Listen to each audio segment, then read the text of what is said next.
Hello guys, good morning, welcome back to my channel. আমি চলে এসেছি তোমাদের কাছে নতুন একটা ব্লগ ভিডিও নিয়ে। তো আজকে দিনটা কী করবো না করবো তোমাদের সাথে সবটাই শেয়ার করবো। আজ প্রচণ্ড সকাল সকাল ভিডিওটা স্টার্ট করছি। তো চলো তোমরা ভিডিওটা কন্টিনিউ দেখতে থাকো।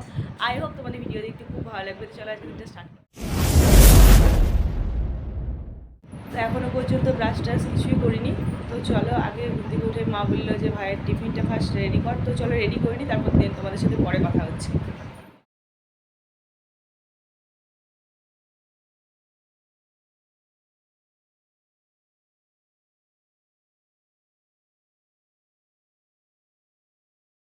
তো এই যে দেখতে পাচ্ছ এখন বাজছে 6:30। তো অনেকক্ষণ উঠে পড়েছি। আমাদেরকে টাইমটা দেখালাম। আর এই যে এইদিকে এখন ভাত হচ্ছে, এখানে পোস্ত বাটা হয়েছে। তো আরও কী হবে জানি না রান্নাবান্না। তো তোমাদেরকে তো সবটাই দেখালাম। তো তার কারণ হচ্ছে এত সকাল সকাল সব কিছু মানে রান্নাবান্না বা টিফিন। ভাইয়ের আজ থেকে নতুন জীবন স্টার্ট। তো আজ কলেজ স্টার্টিং। তো তোমাদের সাথে সবটাই শেয়ার করবো আস্তে আস্তে। সেই কারণেই এত জলদি আজকে ব্লগটা স্টার্ট করা। আর এত সকালে আমি ঘুম থেকে উঠি না। কালকে সারা রাত ভালো করে ঘুম হয়নি। মোটামুটি 1:30-2টোর দিকে হবে হয়তো ঘুম এসছে। তারপর সকালে যেহেতু মা অ্যালার্ম দিয়েছিল, 2-3বার অ্যালার্ম দিয়েছে, মোটামুটি 4:30 নাগাদ ঘুম হয়ে গিয়েছে। তাই চোখ মুখের অবস্থা এরকম। তো চলো এখন ফ্রেশ হই। তো এই যে এখানে সমস্ত কিছু রেডি করে দিয়েছি ভাইয়ের। এগুলোই এখন তো ড্রেস হয়নি, মানে তৈরি হয়নি, জাস্ট আজ থেকে ক্লাস স্টার্ট। সেই কারণে এরকম নর্মাল ড্রেস পরেই যাবে।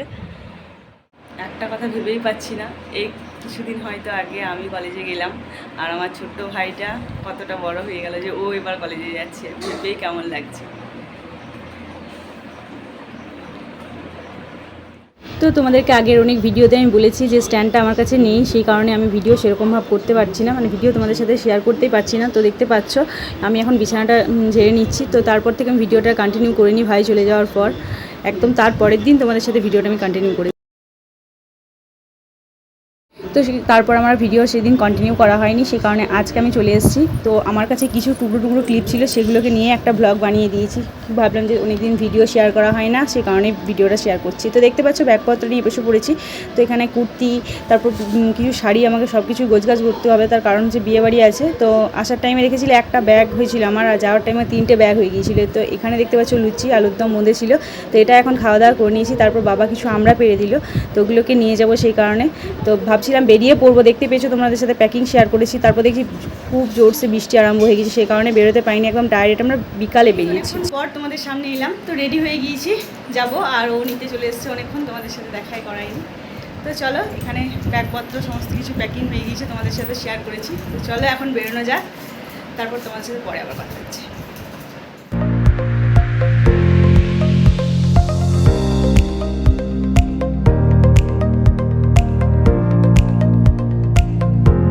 তো বাড়ি থেকে বেরোনোর টাইমে আমি কিন্তু ভিডিওটা কন্টিনিউ করিনি। তার কারণ হচ্ছে এইবার অনেক দিন ছিলাম, 10-15 দিন মতো হবে। তো সেই কারণে মায়েরও মনটা ভালো ছিল না, আমারও একদম মনটা ভালো ছিল না, সেই কারণে ভিডিও করতে আর আসার টাইমে ভিডিও করতে ইচ্ছেও করে না। তো ডাইরেক্ট দেখতে পাচ্ছ পার্লারে এসে ভিডিওটা কন্টিনিউ করছি। আজকে ভিডিওটা আমি আর বাড়াচ্ছি না, এই পর্যন্ত রাখলাম। ভালো লাগলে লাইক কমেন্ট শেয়ার সব কিছু করে দিও। তো চলো আজকের মতো বাই।